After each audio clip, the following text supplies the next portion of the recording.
Mesdames et messieurs, bonjour. Soyez les bienvenus dans votre émission ici à Panorama Post en aparté. En aparté reçoit aujourd'hui Madame Seyda Idrissi Armani, qui est la présidente de l'Association démocratique des femmes du Maroc. Elle va nous parler de son parcours en tant que militante. On va aussi parler de l'émancipation, de la lutte des femmes ici au Maroc. On va aussi parler de la révolution des femmes, notamment MeToo et Balance ton port, entre autres sujets. Bonjour Madame Idrissi. Bonjour. Bienvenue. Bienvenue à vous chez nous. Merci. Vous êtes notre premier invité de notre émission en aparté. J'en suis fière. Madame Idrissi, si quelqu'un voudrait vous connaître, qu'est-ce que vous allez lui dire? Je suis Seyda Idrissi, marocaine, d'origine amazigh, fière de ma appartenance à ce pays, fière d'être aussi amazigh. En tant que militante, je me présenterai en tant que militante, je m'identifie en tant que militante féministe, dans la mesure où j'ai adhéré à ce mouvement féministe via l'Association démocratique des femmes du Maroc, qui est une école d'ailleurs, à partir de 1997. Et moi aussi, je voudrais contribuer dans ce mouvement pour un changement structurant pour les conditions et le statut des femmes. C'est pour ça, et pour l'atteinte bien sûr de l'égalité entre les hommes et les femmes, aussi bien dans les comportements, dans les lois, que dans les pratiques. Donc c'est ça aussi, c'est pour ça que je m'identifie en tant que féministe. Et être féministe ne veut pas dire que je suis contre l'homme. On a des hommes féministes qui adhèrent à notre cause, qui défendent farouchement l'égalité. Donc je suis ça, je suis dans ce mouvement et avec des femmes militantes desquelles j'ai appris beaucoup de choses. Et dans une structure où on a eu beaucoup de formation, on a acquis de l'expertise, de l'expérience, et ça nous ouvre beaucoup d'horizons avec d'autres militantes à travers le monde, dans la région MENA, en Afrique, on a des sœurs partout, au Sénégal, on a en Mauritanie, au Kenya, on a partout, des Zimbabwe, dans des réseaux à la fois internationaux, à l'international et régional et maghrébin. Alors, c'est intéressant tout ça. Mais quel a été le fait précurseur de votre engagement militant? C'est le prof de philosophie. On avait un prof de philosophie qui était extraordinaire et qui nous a, on dit, mis les lunettes égalité. On décortiquant des textes de philosophes et lui-même, c'était un philosophe parce qu'il nous a fait apprendre pris conscience que la condition de la femme ne doit pas être telle qu'elle est maintenant. La femme est un être humain. Et étant donné que lui, on a senti qu'il était de tendance gauche, c'était la gauche d'abord. Et c'était, ouais, d'ailleurs, après, il a été emprisonné, c'était parmi les détenus politiques. Et c'est grâce à lui. Et c'est grâce aussi à notre prof d'arabe, un éminent poète, Benis, qui est à Casa, et qui nous faisait. C'est comme ça. Et il y avait quand même dans les lycées à l'époque. Il y a une dynamique culturelle, il y a une dynamique de droits humains, une émergence de militantisme partisan, etc. Donc tout ça, et puis la réalité, on te dit non, tu ne vas pas être là, tu ne vas pas aller au cinéma, c'est pas pour les filles. Tu ne vas pas aller au théâtre, mes parents à l'époque, c'est pas pour les filles, c'est pour les garçons. Et j'ai senti les interdits. Les interdits. Vous n'êtes pas un peu révolutionnaire par rapport à tout ça? Oui, par rapport à ma condition, je n'ai pas accepté le cadre où on me met, la condition qu'on m'impose. Je n'ai pas accepté. Et je me suis intégrée dans des groupements dans le lycée pour faire la sensibilisation, pour faire des théâtres, Antigone, etc., s'exprimer. Mais après, quand j'étais à la fac, c'était autre chose aussi, c'est plus large, c'est plus...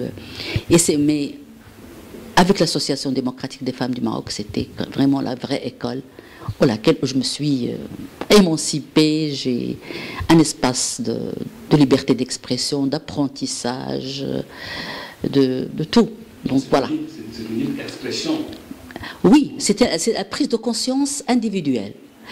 C'est-à-dire, moi je dis toujours je peux prendre conscience de ma condition et dire voilà, c'est comme ça, je peux rien, mais j'ai pris conscience.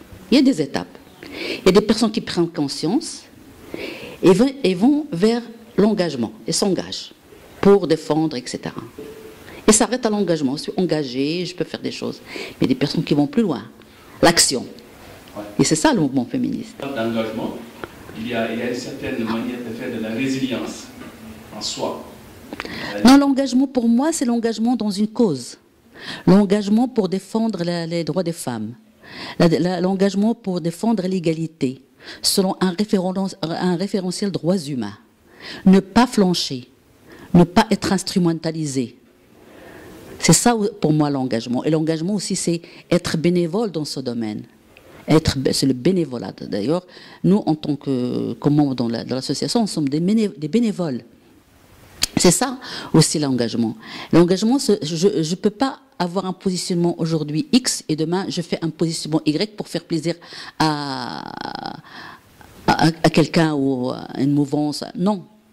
C'est-à-dire, c'est un engagement pour une cause juste, un projet sociétal de l'égalité et de la démocratie qui est là et que je défendrai jusqu'au bout. En parlant d'égalité, aujourd'hui on parle d'émancipation, parité, tout ça. Si on vous demande de faire le bilan. D'ailleurs, je vais simplement corriger la question de la parité. La parité n'est pas un but en soi. C'est un mécanisme pour arriver à l'égalité. Donc, beaucoup de personnes. Et quand on parle de parité, c'est l'accès des femmes aux postes de décision politique, économique, etc. Donc, mais c'est un mécanisme. Donc, le bilan aujourd'hui. Vous savez que pour le 8 mars 2018, les Nations Unies ont choisi progrès pour les femmes, c'est progrès pour tous. C'est ça le slogan. Mais avec la thématique les femmes rurales. Et moi je parle de progrès, donc le bilan. Le 8 mars rappelle à chaque fois que les femmes évoluent. Les femmes évoluent malgré les contraintes ou bien les obstacles socioculturels imposés par la société, le système patriarcal. Elles évoluent. Elles ont évolué dans beaucoup de domaines. Elles sont là, elles sont de plus en plus. Et le 8 mars également nous rappelle que le chemin est encore long pour atteindre l'égalité. Il est encore plus long maintenant avec le contexte actuel. Il y a la montée donc dans une société qui devient... il y a une schizophrénie. Donc, à la fois la société est conservatrice, traditionnaliste quand il s'agit de droits des femmes, et les modernes quand il s'agit d'acheter des portables, des voitures, etc. C'est ça aussi la contradiction, la schizophrénie. Donc on est à double face ou triple face quand il s'agit des droits des femmes. C'est pour ça que le bilan, c'est vrai, on a eu des acquis. Le mouvement féministe a milité. C'est grâce au mouvement féministe qu'il y avait beaucoup de réformes. La réforme du statut du code de la famille qui nous a pris 25 ans de militantisme au Maroc. Imaginez. Donc on a le code de la famille à partir de 2004, on a la réforme du code du travail en 2003 où on a considéré l'harcèlement sexuel dans le lieu de travail comme faute grave, passible de 5000 dirhams et le licenciement, etc. Que le code, il y a une petite réforme du code pénal, on a reconnu le harcèlement sexuel dans le milieu de travail comme un délit. Et je ne vous cite pas aussi également le code de la nationalité, où on a donné à la femme le droit de donner sa nationalité à ses enfants, quand il s'agit d'un mariage mixte. Et la question du quota, la liste nationale pour les femmes, c'est le mouvement féministe. L'accès des femmes aux postes de décision, c'est le mouvement féministe. L'accès des femmes à des postes qui étaient auparavant interdits aux femmes, c'est le mouvement féministe. C'est la question par exemple, les caïds maintenant femmes qui sont dans les arrondissements, les agents de police femmes, etc. Nous, on n'a pas cessé d'interpeller les décideurs pour ouvrir la porte de ces fonctions à des femmes et laisser la femme vraiment prouver ses compétences et ses capacités. À partir de quelle date pouvons-nous dire qu'il y a une avancée, il y a une ouverture en fait, de niveau de dialogue? L'ouverture, je vous dirais, franchement, la question des droits des femmes, il y avait toujours du conservatisme. On a toujours milité dans la contrainte, dans les obstacles, en affrontant les conservateurs, en affrontant les traditionnalistes. On a toujours milité on n'a pas milité on vous a pas dit voilà, vos droits sur un plateau en argent. Non. C'est-à-dire, c'est nous qui avons fait les fissures, qui avons forgé le chemin. Vous comprenez? Donc, rien n'est facile. Je vous dis, moi, je ne cesse pas de rappeler cette association des Akhawat Safa, les sœurs de la pureté, qui étaient les premières femmes, bien sûr, issues de la bourgeoisie marocaine, qui avaient la chance d'être éduquées, qui ont milité, qui ont interpellé à l'époque les ulama, les politiciens sur l'éducation des jeunes filles, sur la question de la discrimination pourquoi les femmes les filles ne vont pas à l'école, pourquoi les femmes sont discriminées dans beaucoup de droits, pourquoi les femmes sont répudiées, etc. Ils ont aussi pensé même à posé la question de l'héritage. Après, c'était les années 80-90, c'était là l'émergence de mouvements féministes avec la création de mouvements d'associations féministes comme l'Association démocratique des femmes du Maroc, l'UAF, l'Union des femmes, de l'action des femmes féminines, le JOSOR, etc. et qui portaient un projet à la fois social et politique, c'est-à-dire le changement du statut des femmes et des conditions des femmes. C'est ça où vraiment le militantisme a commencé sur le droit des femmes et affronté bien sûr à une société conservatrice, surtout par rapport au code du statut personnel. On l'a tellement sacralisé dès que les militantes parlent du changement de ce code, alors tout le monde s'acharne sur elles pour dire c'est du sacré, vous voulez bouleverser la société, vous voulez casser la famille, vous êtes en train de suivre le modèle occidental, etc. Donc ça, c'était la bataille qui a pris 25 ans au mouvement féministe pour changer un code. Oui, d'ailleurs même en fait votre camarade, je ne sais pas plus dire, Rabia Nasseri. Madame Rabia Nasseri, oui. Qui a été membre fondatrice. Rabia Nasseri est membre fondatrice de l'Association démocratique des femmes du Maroc, et puis elle est parmi les vétérantes, les militantes féministes farouches des mouvements féministes. Oui, dans ce livre, en fait, elle a évoqué le cadre normatif de la réglementation qui est régi par les hommes. Et ça répond en fait à ce que vous dites tout à l'heure, le conservatisme. Oui, bien sûr. Vous savez, le système patriarcal, il est tellement fort. Et par quoi il se renforce? Par le pouvoir économique, les traditions et les coutumes. Et il se fait protéger, et protège ses intérêts, par des lois qu'il légifère, selon sa vision et selon sa conception des droits des femmes et des hommes, et pour surtout défendre ses intérêts. Oui, mais madame... Et ses privilèges. Donc, quand on voit les lois, ils ne reflètent que les lois ne reflètent que cette idéologie masculine et ce conservatisme qui veut cantonner les femmes dans les rôles traditionnels et laisser les hommes être dans la vie publique, gérer l'affaire publique, être dans l'économique, etc. et instaurer son pouvoir à 100% qu'il ne veut pas partager. Vous savez, on est une population qui représente 50,07% de la population. Est-ce qu'on est bien représenté dans le poste de décision de le Parlement? Non. Donc, dans le Parlement, on ne constitue pas une masse influente, comme on dit, qui influence sur les lois, qui influence sur les décisions, même là où on est. Et en plus, la ligne politique s'impose à ces femmes-là, plus que la question. Toutes les femmes qui sont dans les postes de décision au Parlement ne défendent pas l'égalité des droits des femmes. Elles défendent aussi cette idéologie masculine dont vous parlez.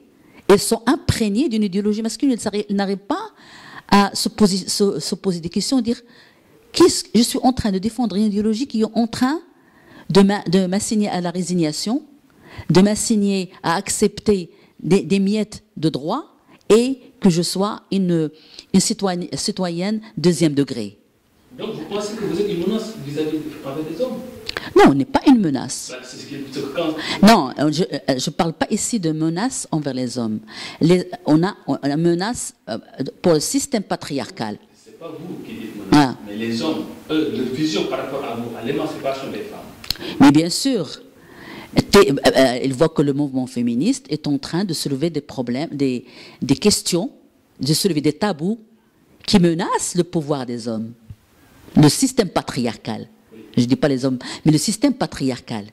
Ça veut dire quand tu parles de la question de partage, c'est-à-dire de partage de la décision dans les sphères de décision, tu menaces le pouvoir décisionnel des hommes.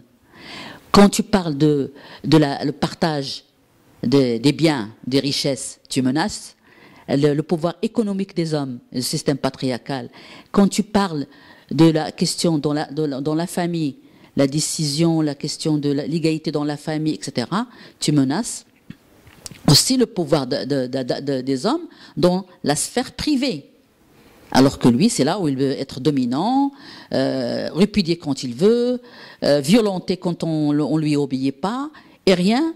Et la loi ne rentre pas chez lui pour l'arrêter.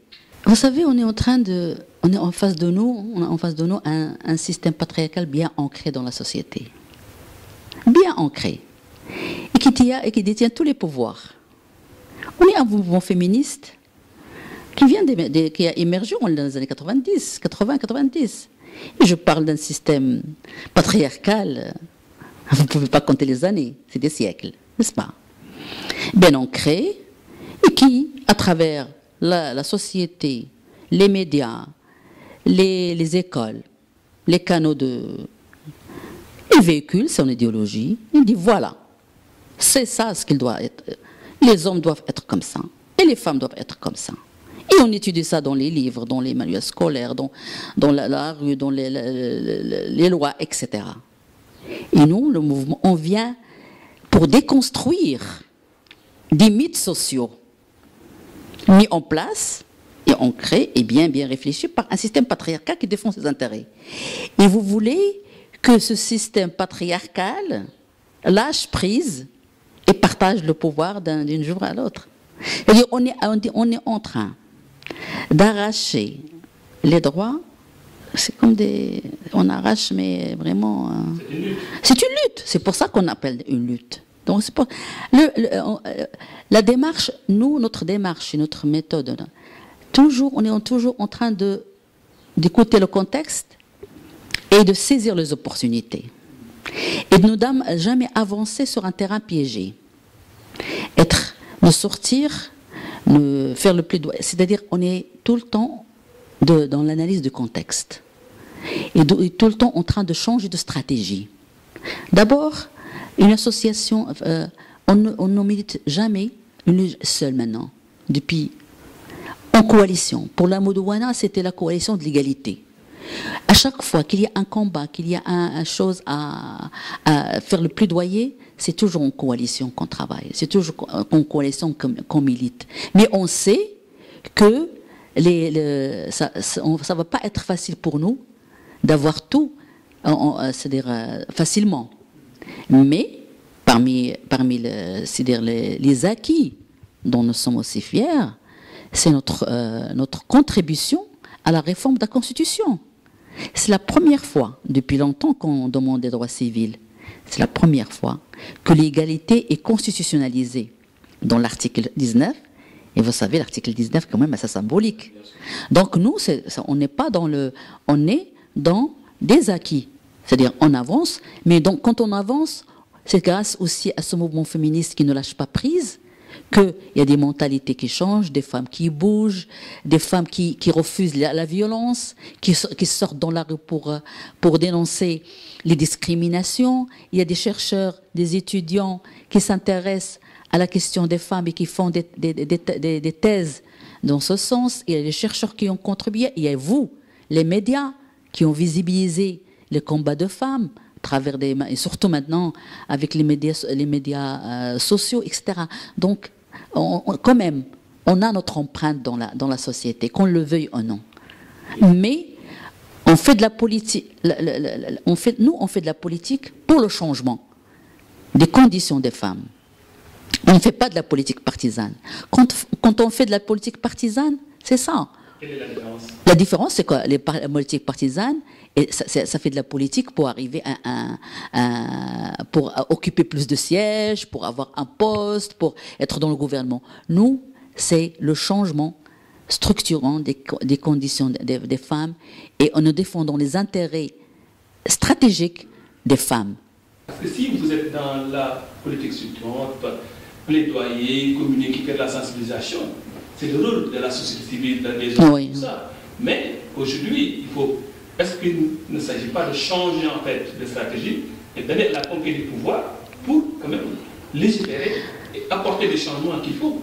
Ah oui, l'expérience a démontré que quand tu conquéris le pouvoir, il n'y a pas que toi sur la carte du pouvoir. Il y a d'autres enjeux.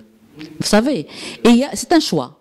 Il y a parmi les militantes aussi, féministes, qui ont choisi, qui sont dans les partis politiques, qui ont choisi et qui ont été élus dans le Parlement, etc. Mais il y a aussi des obstacles par rapport à l'accès des femmes au Parlement, aux communes, etc. Vous savez, le combat est là. On est toujours dans la liste nationale, on est toujours dans un quota. Alors ça aussi, il faut militer pour qu'on puisse être dans la parité. Et là, c'est un choix. Il y a des femmes, des militantes qui vont choisir d'être dans la société civile, d'être dans l'associative, comme mon choix à moi aussi. Il y a d'autres qui font les deux. Mais c'est difficile quand tu es dans un parti politique, tu as d'autres enjeux. Tu obéis à la ligne politique de ton parti. Alors quand tu es dans une cause, tu défends une cause et tu ne changes pas. Il n'y a pas d'enjeu. Le seul enjeu, c'est la cause. Il n'y a pas de négociation sur ça. Alors que les politiciens sont tout le temps en train de négocier. Je te donne ça, je te laisse ça, tu me donnes ça, je te laisse ça. Non. On ne veut pas que la question des droits des femmes soit dans une carte de négociation, une carte, c'est-à-dire pour un enjeu politique qui change du jour au lendemain, selon les couleurs. On arrive à la fin de notre entretien. Je voulais qu'on évoque un peu le mouvement mondial qui fait fureur. MeToo. Ah oui. Balance ton pouvoir à côté. Ah ben. En Italie, ça prend des époques, en Amérique du Sud. Donc c'est une vague en fait, qui est en train de faire des ravages. Bah oui, c'est très bien. C'est très bien. Parce que les femmes, maintenant, prennent leur courage en main, même qu'ils sont connus. Pourquoi prendre ce moment? Peut-être le contexte est plus favorable. Le contexte mondial, le contexte est plus favorable, plus à l'écoute des droits des femmes. Les femmes ont renforcé aussi leur estime elles ont renforcé leur capacité d'affronter sa société qui n'arrête pas de les culpabiliser à travers leur façon de s'habiller, à travers leur façon de penser. Ça aussi, j'inscris ça sur la prise de conscience. Je vous ai dit tout à l'heure, quelquefois on prend conscience. Et par la peur, pour la honte, etc., on n'avance pas. On prend conscience. Et on n'avance pas. Mais quelquefois, oui. Non, je dis pas pour... c'est-à-dire les personnes. Mais il y a des personnes qui dépassent, après la prise de conscience, elles passent à l'action pour changer les choses. Et peut-être c'est le cas de ces femmes qui avaient peur d'affronter la société, qui étaient conscientes que ce qui leur est arrivé est une violence à leur égard, et maintenant ils ont eu le courage de parler. Est-ce que vous ne pensez pas que ce n'est pas une révolution qui est dans l'air du temps, qui va tout d'un coup s'estomper tranquillement et les gens... Ah non, les femmes, il y a toujours dans l'air, il y a toujours la révolution des femmes. Oui. Vous ne la sentez pas parce que vous êtes des hommes. Mais nous, la révolution est dans l'air. La révolution des femmes, elle ne va pas s'estomper. Tant que les choses, tant qu'il y a des femmes violentées, tant qu'on est exclu dans des postes de décision, tant qu'on ne partage pas le pouvoir avec nous, tant qu'on ne partage pas les richesses avec les femmes, tant qu'il n'y a pas l'égalité à part entière, tant qu'on ne gère pas ce monde à part entière et qu'on ne décide pas ensemble et qu'on ne construit pas la démocratie avec des hommes et des femmes, il y aura toujours cette révolution en douce des femmes dans l'air et dans le temps. Merci beaucoup. Merci à vous. Merci beaucoup. Partagez, monsieur. Partagez. Mesdames et messieurs, c'en est tout pour aujourd'hui. Panora Post vous remercie. Nous vous donnons rendez-vous la semaine prochaine pour un autre numéro de En Aparté.